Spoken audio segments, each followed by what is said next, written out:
네, 근 한 달간 순 매도를 보이며 하락 압박을 코스피에서 강하게 보였던 외국인이 어제 돌아오며 정말 한숨 돌리는 모습이었습니다.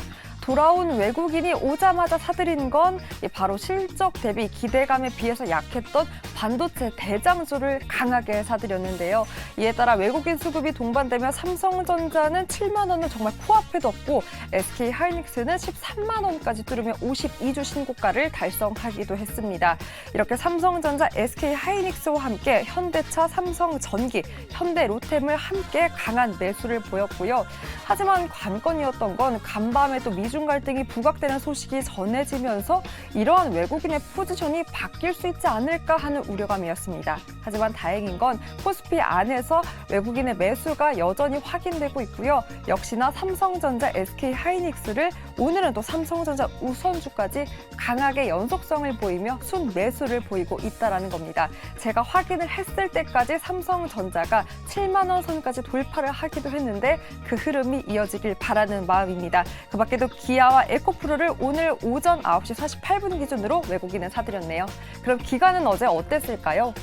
반면 기관은 삼성전자의 매도를 보였고요. SK하이닉스를 사들인 모습이었습니다. 다만 기관은 2차 전지의 대형주를 강하게 매수하는 모습을 어제는 보였고요. 에코프로 BM, 에코프로, 그 밖에도 SK이노베이션과 삼성 SDI에 가장 강한 매수를 보였습니다. 오늘 오전 기준으로 봤더니요. 삼성전자는 우선주를 사들이고 있고 SK하이닉스를 여전히 사들입니다. 그리고 외국인이 또 매도를 보였던 2차 전지를 기관은 그래도 매수 포지션으로 포스코 퓨처의 포스코 홀딩스를 사들이고 있고 의류기업인 영원무역까지 함께 상단에 위치한 모습 확인되었습니다. 그럼 우리 개인 투자자분들은 어제 어떤 기업을 사들였을까요? 이번 주 내내 한 기업이 계속해서 상단에 오릅니다. 바로 포스코 홀딩스인데요. 포스코 그룹주에 대해서 2차 전지로 요즘 또 강한 매수를 보이는 모습이 확인되고 있고 포스코 DX까지 함께 강하게 또 담아내는 모습이었습니다. 그 밖에도 기아, 네이버, LG 에너지 솔루션이 각각 3, 4, 5위권에 위치한 모습 확인이 되었는데요. 오늘장 수급에서는 고수님들 어떤 힌트를 찾아볼 수 있을까요?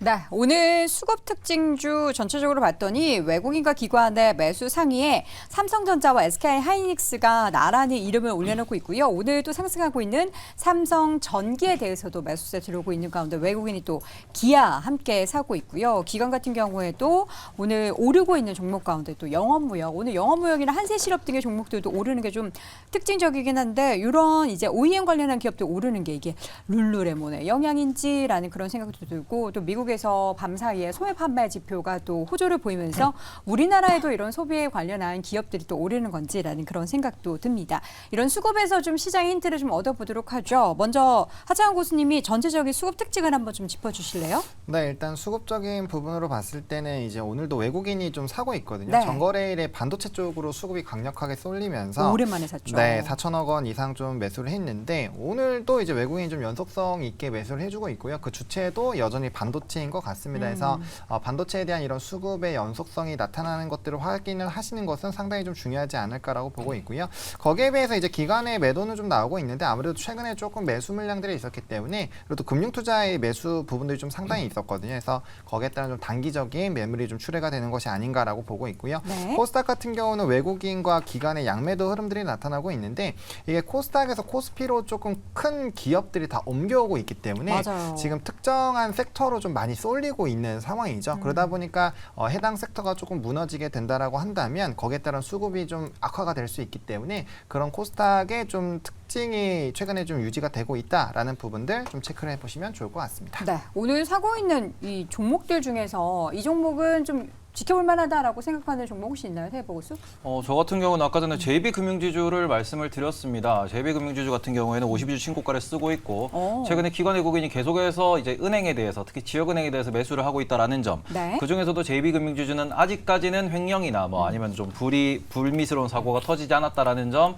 대주주의 구성 역시도 어찌 보면 이제 배당 주주환원에 대해서 목소리를 내는 그런 곳이다 보니까 JB금융지주에 대해서 말씀을 드렸고. 이게 전북 전북은행인 네, 거죠? 전북은행입니다. 그리고 저 같은 경우에는 오늘 딱 하나를 꼽으라고 하면 그냥 코스피 200을 말씀을 드리고 싶어요.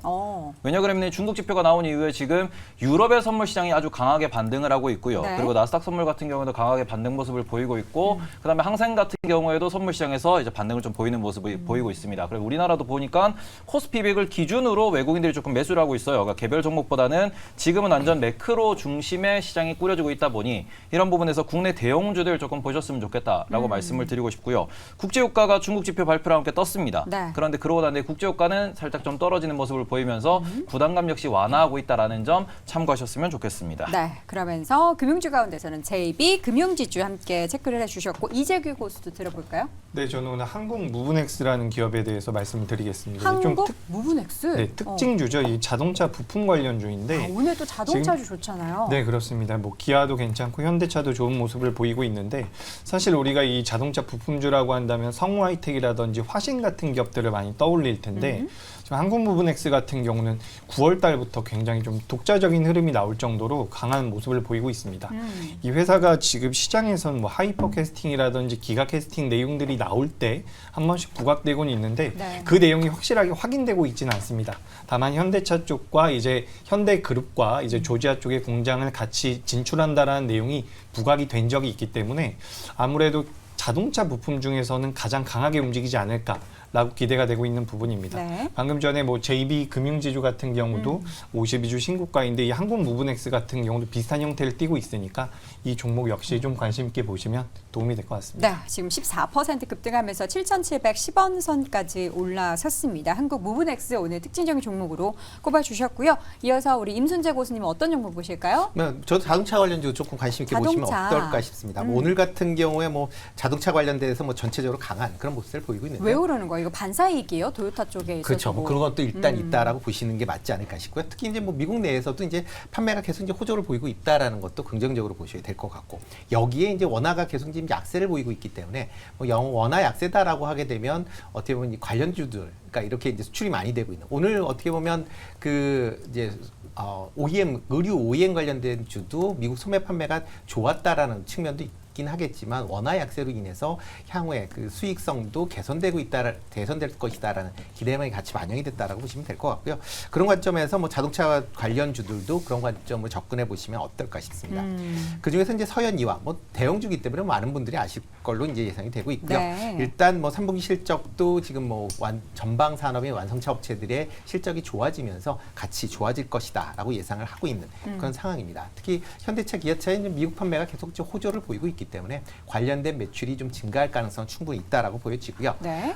일단 2분기 실적은 좋았음에도 불구하고 예상치가 너무 높았기 때문에 실적 발표 이후에 이제 하락을 했습니다. 그러니까 지금 3분기에서는 그렇게 실적 자체에 대한 기대감이 크지 않기 때문에 실적이 발표된다라고 하게 되면 주가가 좀 탄력적으로 움직이지 않을까라는 생각을 좀 해보고 있습니다. 하창원 고수도 자동차주 좀 좋게 보나요? 네, 저도 현대차를 좀 꼽았는데 장 초반부터 현대기아가 좀 외국인의 매수가 강하게 들어오더라고요. 네. 아무래도 이제 비수기임에도 불구하고 판매 대수가 어느 정도 유지가 되고 있는, 뭐 전 성수기 대비해서 한 1% 정도 좀 하락한 걸로 예상이 되고 있는데 그 정도로 판매가 호조가 나오고 있고요. 또 제품 믹스에 대한 효과들이 좀 나타나고 있어서, 그러니까 자동차는 계속적으로 피크아웃 우려가 있었잖아요. 그럼에도 불구하고 판매 대수가 굉장히 견조하게 나타나기 때문에 그런 관점에서 본다면 실적 베이스로 충분히 보실 수 있고, 또 주주 환원 정책도 좀 충분히 해주고 있는 기업이기 때문에 그런 부분을 본다면 충분히 매력적으로 보실 수 있지 않을까라는 생각입니다. 네, 오늘 수급 특징주 이렇게 해서 쭉 확인을 해봤는데 전체적으로 자동차 이야기가 참 많이 남았다는 점 여러분 체크해 두시기 바라겠고요.